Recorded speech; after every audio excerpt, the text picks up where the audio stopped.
Baik, Assalamualaikum warahmatullahi wabarakatuh. Yang saya hormati Bapak-Bapak, Ibu, validator untuk media saya. Nah, pada kali ini, kesempatan ini saya ingin menjelaskan sedikit tentang materi atau media yang sudah saya buat. Mohon masukan dan sarannya dari Bapak Ibu sekalian terhadap materi yang media yang saya kembangkan ini.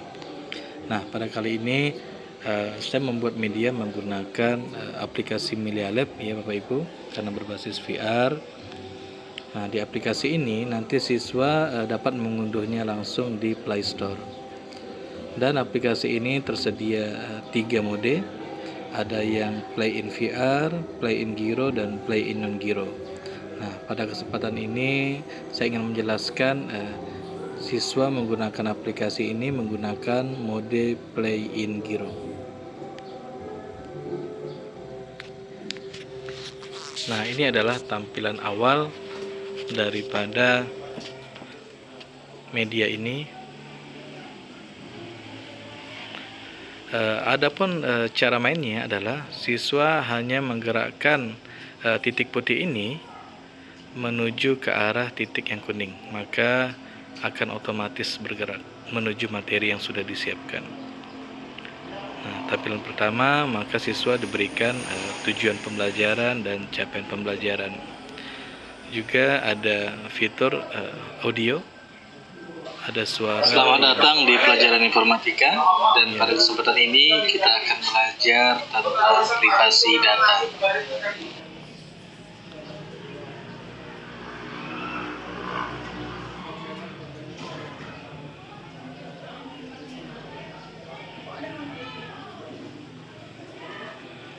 Nah, tampilan selanjutnya dijelaskan sedikit tentang apa itu privasi data dan sumbernya. Kemudian apa sih contoh-contoh dari data pribadi, misalnya NIK, email, alamat rumah, nomor rekening, dan sidik jari. Kemudian siswa nanti melanjutkan lagi di materi yang berikutnya. Nah, ini adalah profil pengguna. Jadi perilaku yang bisa menyebabkan pengguna internet kebocoran data. Nah, apa ciri-cirinya? Jadi yang pertama, sering menggunakan password yang lemah, misalnya menggunakan 1-8 atau tanggal lahirnya. Kemudian pengguna juga terlalu banyak berbagi data identitas di media sosial dan mengabaikan pembaharuan keamanan perangkat lunak yang sudah disiapkan.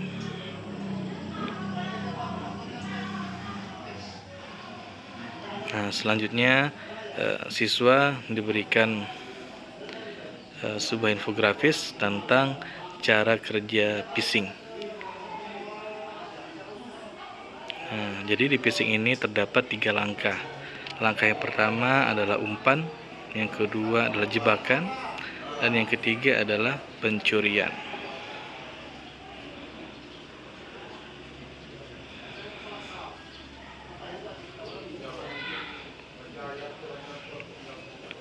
Nah, di langkah yang pertama, di umpan phishing ini, mereka tidak meretas password Anda. Jadi mereka meretas emosi Anda. Penipu menggunakan 3 emosi dasar manusia sebagai bahan bakar umpan. Jadi ada yang ketakutan, yang kedua keserakahan, dan yang ketiga keingintahuan. Nah, ini salah satu contohnya. Misalnya tiba-tiba di email kita masuk inbox gitu kan, tiba-tiba tertulis akun bank Anda akan diblokir dalam 1 jam jika tidak verifikasi.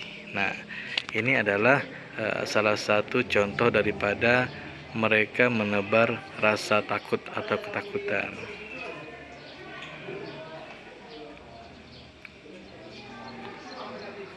Kemudian selanjutnya, langkah yang kedua,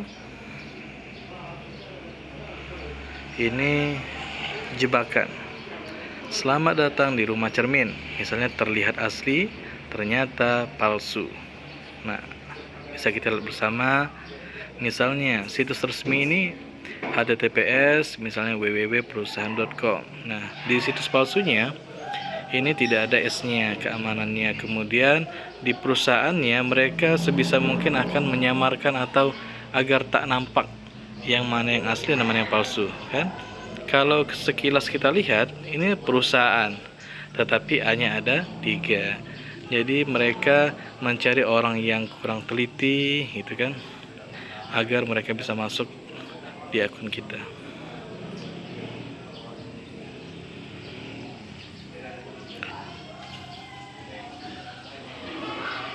Nah, misalnya kayak gini juga. Masuk misalnya di email kita, akun Anda telah dibatasi sementara. Lengkapi formulir di bawah ini untuk memulihkan akses. Nah, ini adalah salah satu trik agar kita misalnya mengetik ulang password kita tanpa curiga.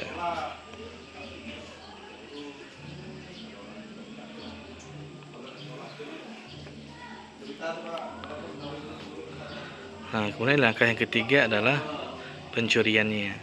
Jadi satu klik submit, maka akan menjadi tambang emas bagi mereka. Apa yang terjadi di belakang layar? Jadi ada 2 skenario yang terjadi setelah data terkirim. Yang pertama, jadi ketika begitu password diterima, maka bot atau program komputer itu milik mereka langsung mencoba login ke situs asli secara otomatis. Dan ini terjadi sangat cepat, bahkan sebelum kita menutup browser kita. Dan yang kedua, pengumpulan data. Jadi data kita yang sudah diambil ini dikumpulkan di database dan akan dijual di dark web dan digunakan untuk penipuan di kemudian hari.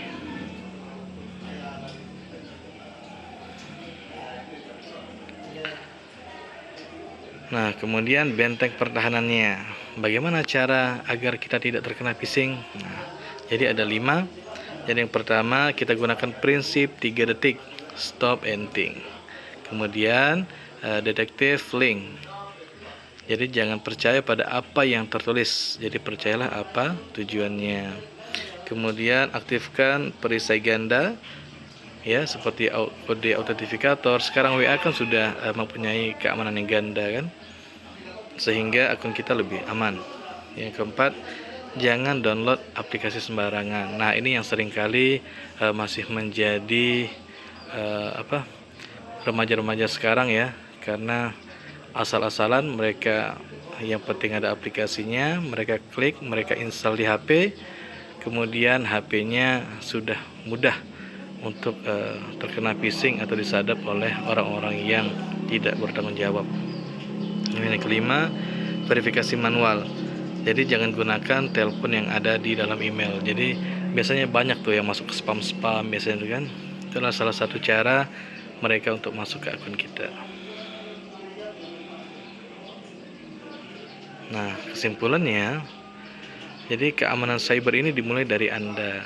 Phishing tidak menembus sistem keamanan bank yang canggih, melainkan menembus kewaspadaan manusia.